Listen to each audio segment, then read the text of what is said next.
Македонските бизнисмени бараат да се стави крај на политичката криза. Нестабилната политичка клима е главна пречка за економски раст и отворање на нови работни места.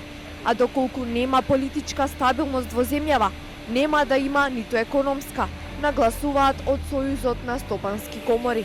Политичката стабилност е предуслов за економската стабилност, за овозможување економски раст кој во време на политичката криза беше тешко да се постигне, бидејќи компаниите ги замрзна вработувањата и планираните инвестиции.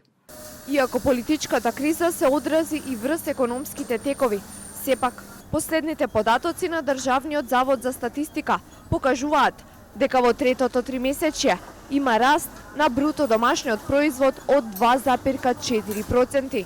Трендот е позитивен, стапки на раст има и во трите квартали од годинава. Не само бизнисот, туку и туризмот ги трпи последиците од политичката нестабилност. Како резултат на состојбата, се откажуваат аранжмани и доаѓаат помалку гости, а со тоа се слеваат и помалку приходи во домашниот буџет. Мислам дека целата политичка состојба кај нас последнава година беше многу бурна. Првата половина имавме намалување на бројот на ноќевања, втората испадна добра, но изгубените ноќевања не може да се вратат во втората половина, бидејќи тоа ни се ударните месеци. На Македонија е потребна стабилна влада и стабилна политичка сцена за туризмот да оди напред. Сепак, според податоците од Државниот завод за статистика, бројот на туристи во периодот јануари-октомври е зголемен за 5% во однос на истиот период лани.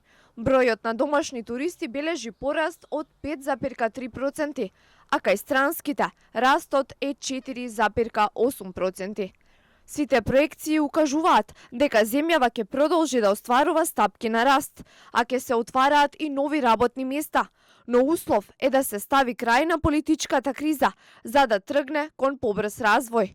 Од Народната банка пак очекуваат по изборите да дојде до стабилизација на домашната политичка сцена, па прогнозираат раст од 3,5% во 2017 година и 3,7% во 2018 година.